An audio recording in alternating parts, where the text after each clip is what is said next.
আজকের আমাদের যে প্রোগ্রাম ফুরফুরা শরীফ আহলে সুন্নাত ওয়াল জামাতের দেগঙ্গা বেড়াচাপা এই অত্ত এলাকার যারা দায়িত্বে আছেন সেই ভাইদের প্রচেষ্টায় আজকে এই প্রোগ্রাম। তবে যে জায়গায় প্রোগ্রামটা করেছে জায়গাটা ঠিক শুট নয়। একটা যদি বড় ভালো মাঠ হতো আরো ভালো লাগতো। তো যাক, তারপরেও গত 6 ডিসেম্বর আমরা ভাঙড়ে যে প্রোগ্রাম করলাম বিজয়গঞ্জে, ওই প্রোগ্রাম দেখছিলাম। পরবর্তীতে টোটাল ভারত মিলিয়ে এপার বাংলা ওপার বাংলা আসাম যারা বাংলা ভাষা বোঝে এবং অনেক অবাঙালি ভাইয়েরাও কিছু কিছু বাংলাদেশের সঙ্গে থেকে বাংলা বুঝে, এভাবে প্রায় 15 কোটির ওপরে মানুষ কিন্তু আমাদের অলরেডি বিজয়গঞ্জের প্রোগ্রামকে দেখেছে আমার এই সোশ্যাল বন্ধুদের মাধ্যমে। তো এদের অবদানটা অনেক রয়েছে, এদের ঘরে একটু সুযোগ দেবেন। এরা গদি মিডিয়া নয়, এরা গদি মিডিয়ার অবস্থা খারাপ এরাই করছে।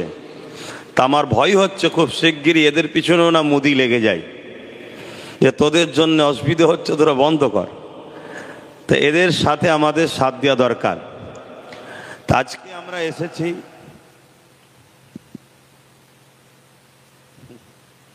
শুরুতেই গন্ডগোল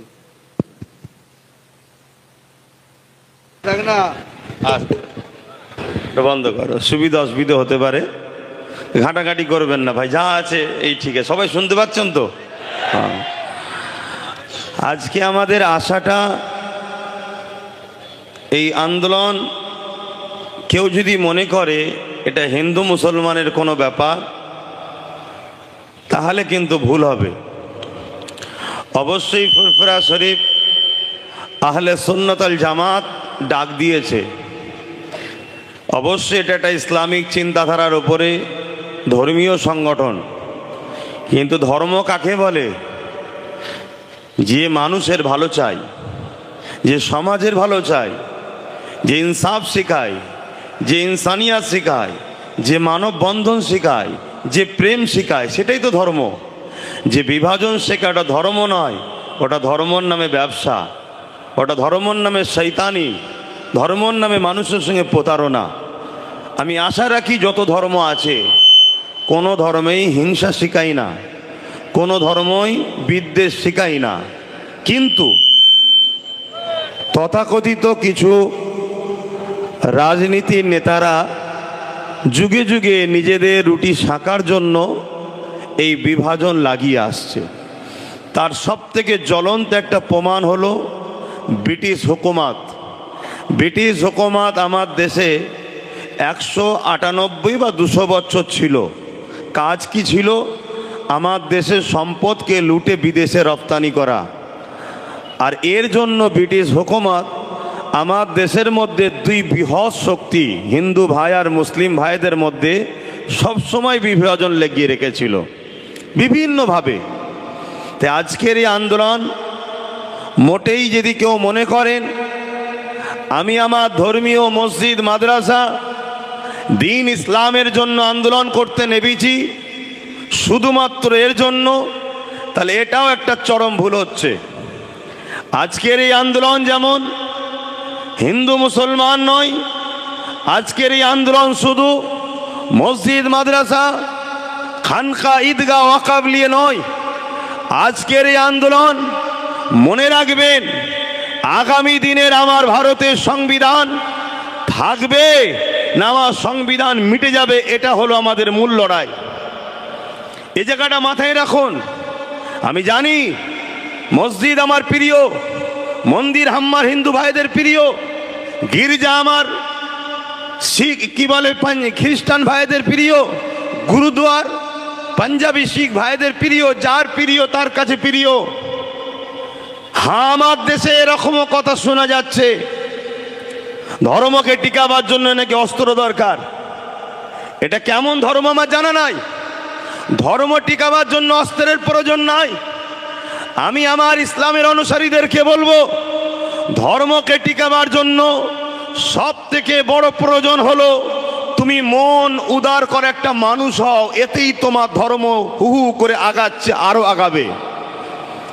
আজ আমেরিকা বলো, ফ্রান্স বলো, ব্রিটেন বলো, জাপান বলো, একটা মেসেজ দিয়ে যাচ্ছি।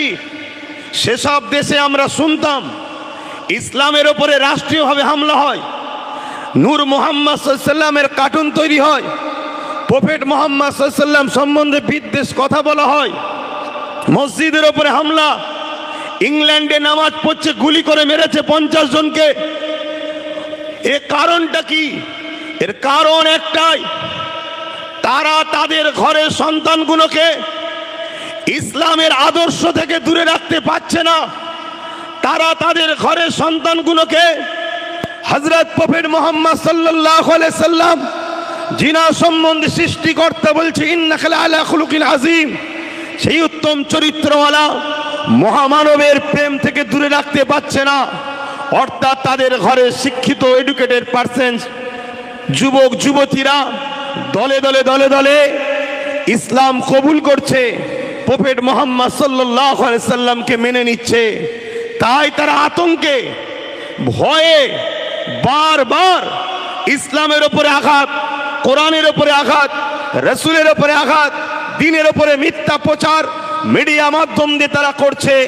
এরপরেও কিন্তু আগামী সমীক্ষা বলছে আগামী 40 থেকে 45-এর মধ্যে ইউরোপ দুনিয়া পুরো মুসলমানদের কবজাতে আসছে, তাদের সমীক্ষা বলছে। কেন? তাদের প্রেসিডেন্ট তো মুসলমান নয়, তাদের রাষ্ট্রপতি তো মুসলমান নয়, তাদের প্রশাসনের ক্ষমতা মুসলমানের হাতে নয়, তাদের চেয়ারপারসন সব জায়গার মুসলমান তো নয়। তারপরও 40 বছর পর 2040-এ তাদের সমীক্ষা, তাদের যে ব্রিটেন সহ পশ্চিমা দুনিয়া এমন করে মুসলিমদের ক্ষমতা, মুসলিম সংখ্যা, মুসলিমদের জন্য এই ক্ষমতা হাতে উঠে যাচ্ছে। কারণ কি?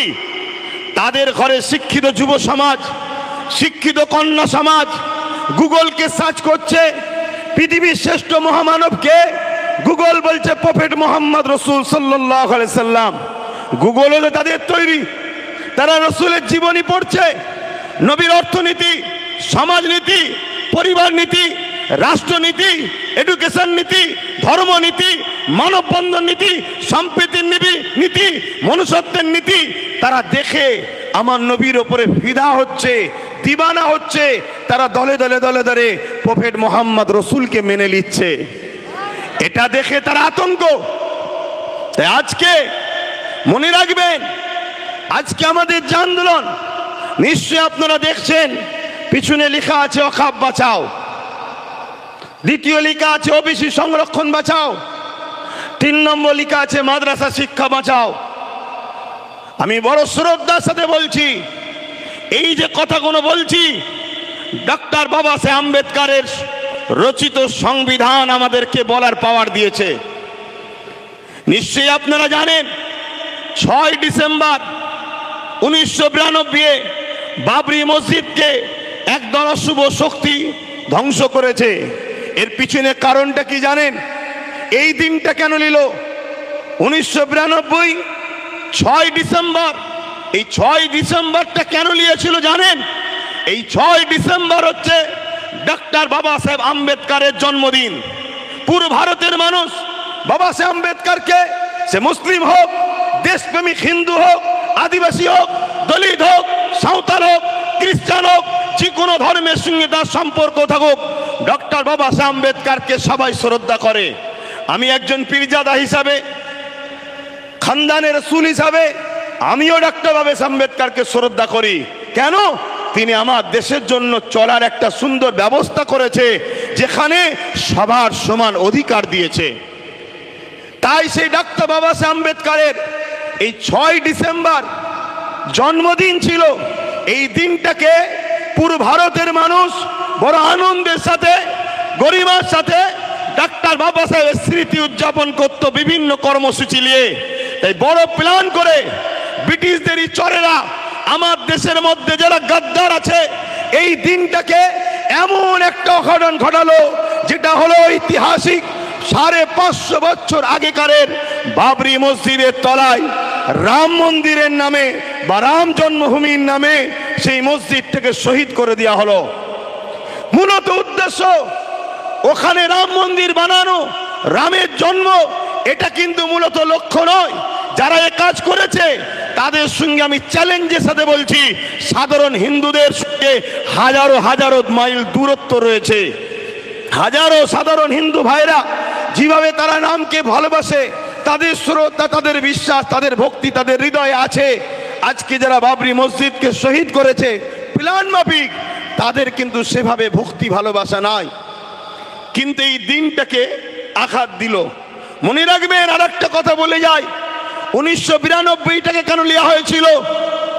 কেননা 1979-তে আমার ভারতবর্ষে মন্ডল কমিশনার বলে একটা কমিশন হয়েছিল। যেমন সাচার কমিশন, মন্ডল কমিশন একটা তৈরি হয়েছিল। সেই মন্ডল কমিশনে যারা তৈরি করেছিলেন, আমার শ্রদ্ধেয় হিন্দু ভাইয়েরা দূরে কাছে সোশ্যাল মিডিয়ায় যারা শুনছেন, মন দিয়ে শুনবেন, আমি মসজিদ মাদ্রাসার জন্য চিল্লাতে শুধু আসিনি।